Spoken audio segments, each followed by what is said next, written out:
There are dozens, nay, hundreds of videos online analyzing Into the Woods, right? And that's for good reason. I mean, it's arguably the most popular work by arguably the greatest American musical theater composer of all time, Stephen Sondheim. And there's so much to analyze in it. I mean, we've been posting hundreds of videos and we haven't gotten to the bottom of it. Stephen Sondheim has put so many details into this score, both into every single note in the music and every single word in the lyric.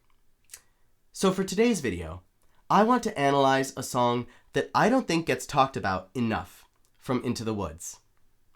My name is Mateo Lewis, if you don't know me. I'm a professional musical theater writer splitting my time right now between Toronto and New York City. And you're watching Music Theater Theory, whoa! Alright, so let's get started. Today's video is thanks to Bareilles, or Bananis. I'm not sure how to pronounce that. Please let me know in the comments how to pronounce your name so I don't mess it up next time. Bareilles is a patron over at Patreon, where I allow my patrons to request song choices for Music Theater Theory, and Bareilles said, I'm sure you've done songs from Into the Woods before. Yes, that's true. I've done Moments in the Woods, which you can check out. There's gonna be a link up here, also a link in the description. If there's a song from the show you haven't done yet but would like to, then I'd like to see it. Well, Bareilles, today is your lucky day because not only have I not done this song, I can barely find anybody talking about this song online. And I can't understand why not. I think this is one of the most brilliant songs in Into the Woods. You've seen so many videos about Giants in the Sky. You've seen so many videos about On the Steps of the Palace and The Last Midnight and even Your Fault. But how many videos have you seen about Maybe They're Magic? I think this is such a fantastic musical number in Into the Woods, and it does not get talked about enough. The main reason that I think this is one of the most brilliant songs in the show is that, in fact, there is nothing in this entire song that isn't a recurring motif throughout the entirety of the musical. You probably already know, because like I said, there are a lot of videos about this online. You probably already know about the Bean Motif in Into the Woods. If you don't, here's a quick refresher. There are 5 notes, and they represent the 5 beans. There are these 5 magic beans. They turn into the big beanstalk. They're a major part of the plot, and those 5 notes represent them throughout the score. They comprise a huge chunk of this score. They show up everywhere. It's the melody of Giants in the Sky, which is the song that Jack sings about climbing up the beanstalk. When you're way up high and you look below at the world you've left and the things you know. They are also the melody that Rapunzel sings in her tower.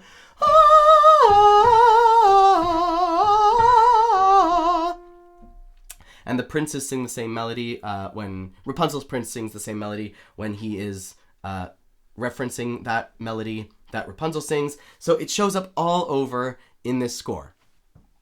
Most notably, it shows up when the baker's wife, who's carrying the beans, buys Jack's cow for the price of 5 magic beans. And she hands them to him and she goes...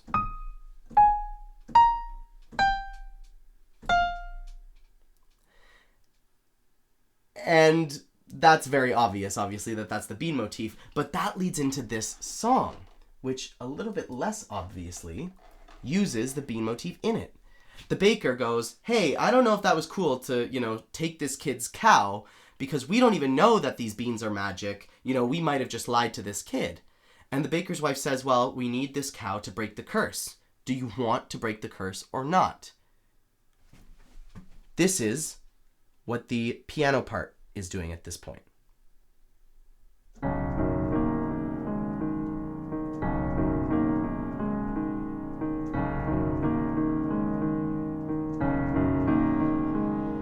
And that's a vamp, which means it repeats as much as it needs to while the dialogue finishes up, and then on the last time the vocal comes in and the orchestra goes to the next bar.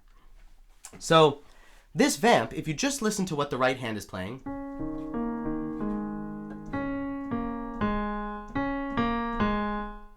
those are the last 3 notes of the Bean motif in B major. Right? All we need is this F sharp and this B, and then we've got the full Bean motif. If only we had an F sharp and a B. Wait a second. Look at the left hand. B, F sharp. So if you take the left hand and the right hand together, we have the full Bean motif. Obviously, it's split up, and it's not in its original form yet. The baker's wife then sings, "If you know what you want, then you go and you find it and you get it. Ba-da-ba, ba-da-ba, ba-da-ba, ba-da-ba-da, ba-da-ba-da." This melody defines the baker's wife in a lot of ways. Every time in the show the baker's wife has something she needs to figure out, this is the melody that she sings. And it tells us something about how she thinks, right? Ba-da-bum, ba-da-bum, ba-da-bum, ba-da-ba-da-ba-da-ba-da. It's a very strict rhythm. It's not syncopated, right? It's not laid back. It's not chill. It's very specific, and it's whip smart. Ba-ba-ba, ba-ba-ba, ba-ba-ba, ba-ba-ba-ba-ba-ba-ba. The baker's wife sings the exact same melody in Into the Woods. "If you know what you want, then you go and you find it and you get it," is the exact same as "back to child, back to life, back to sense, back to husband no one lives in the woods." So we just add the woods at the end, and otherwise it's the exact same melody. So this melody comes to represent the baker's wife. She's singing about the beans that she gave to Jack, and she's saying maybe they're magic. That's the title of the song, is in reference to the beans, and so the intro uses the bean theme. It's just borrowing motifs, and so it shows that Sondheim, when he sits down to write a song, what his brain is doing is not, what kind of musical sound captures the mood of this moment? No.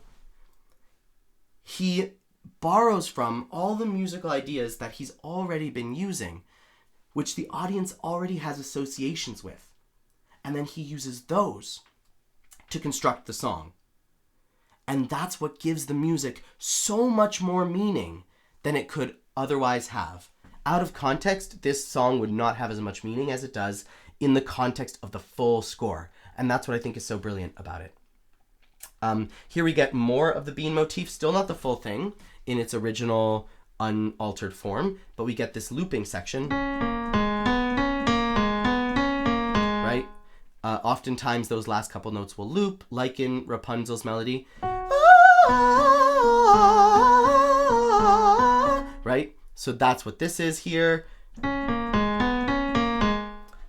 And then we build, and we get to "maybe they're really magic, who knows," which is kind of the heart of this entire song. Obviously, that's the title of the song. And the piano does this really interesting thing here, where it plays these two kind of arpeggios, which both of them are very important chords. They're not random chords just chosen out of nowhere. So the first one is this. And the second one is this. Right? So the first one is very normal, it's just a D sharp minor 7. And when you put that over the B in the bass, it turns into B major 9. So that's a relatively normal jazzy chord. But the importance of it is that this minor 7 chord, if you add the D sharp on top, that minor 7 chord outlines actually one of the most important melodies in the entire show, which is this.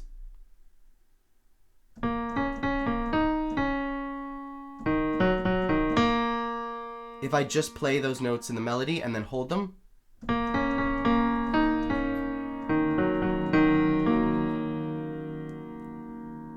boom. It's not a coincidence that the exact 5 notes of No One Is Alone, in a different key obviously, but those exact 5 notes are also the exact 5 notes that are in this chord.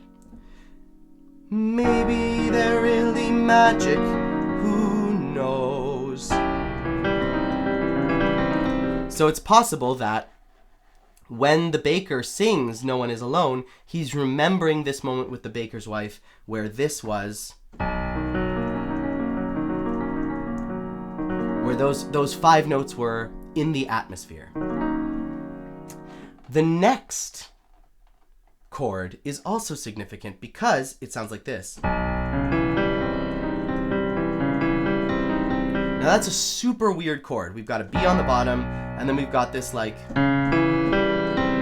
C major chord basically over a C sharp and a B, which both clash with the C, right? Like it's a really, and then this D sharp, which clashes with the E natural really badly. It's this major 7 chord. That's a really weird chord. That is very, very close to another very, very important chord in the show. You may know this because often this is spoken about in online discourse about the show. The witch has a chord. Every time the witch shows up, we get the same chord, which is an augmented triad with a major 7 on top. So this is an augmented triad, and this interval is called a major 7th. So if you put it all together, that's the witch's chord, and that's the beginning of the witch's rap, right?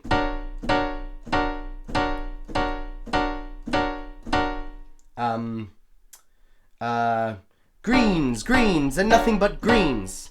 It's over that chord. That chord appears a lot in that rap, and it appears in different keys, right?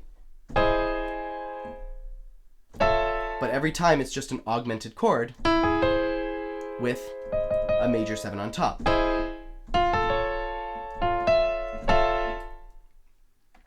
Here, this is a G natural. But if it wasn't a G natural, we would be getting E, G sharp, C, and D sharp. So that is an augmented triad with a major 7th on top. I think that it's possible that Stephen Sondheim changed this one note in order to adhere to the rule that this chord doesn't happen unless the witch is actually in the space and it represents her presence. But the fact that the chord is exactly the same with one note different over this weird B and C sharp thing, the fact that this chord is exactly the same with one note's difference tells me that he's trying to evoke the feeling of the witch without actually having the witch's chord be present. So it feels like the baker's wife is saying, well, maybe they're really magic, you know, they belonged to the witch. It feels like that might be her subtext. And the witch is magic, as we know. If the witch was actually in the room, we would get the full witch's chord, but instead we get this like slightly modified witch's chord that just evokes the memory of the witch. I think that is very, very cool. Here again, now we go to staccatos, which are those little dots, which means that it's played very bouncy, but that still is, if you look at just the top note that the right hand is playing, it's still just the Bean motif. Then it's very important that she says, why you do what you do, that's the point. All the rest of it is chatter. No, what matters is that everyone tells tiny lies. What's important, only 3 more tries and we'll have our prize, right? She's singing about the wish. When you know what you want, then you go and you find it and you get it, right? She's singing about getting your wish. Here, in the, wait, where was I? Here, in the flute and the xylophone, we hear this. F sharp, G sharp. Now that is very inconspicuous. Bum, bum. But nothing is irrelevant in the Sondheim score. That interval is a major 2nd. I wish. In the opening number, every character sings about what they wish, and every melody that they sing it on starts on I wish, that major 2nd. I wish to go to the festival. I wish we had a child. I wish my cow would give us some milk. I wish It's not for me, it's for my granny in the woods, please. A loaf of bread, please. All of those melodies start with I wish. So, we've got the bean motif. We've got the baker's wife knowledge, trying to figure something out motif that she sings every time. The melody that's associated with her thought process. We've got the witch chord when she's talking about magic. We've got the minor 7 chord that feels like no one is alone. We've got the I wish major second. Basically every major motif in the score of Into the Woods makes an appearance in this song. Why aren't people talking about this more? We finally end with, obviously, this epic ending where the baker's wife belts an E natural. If the end is right, it justifies the beans. And then we end with, for the first time in the song, these 5 notes completely intact in their original form.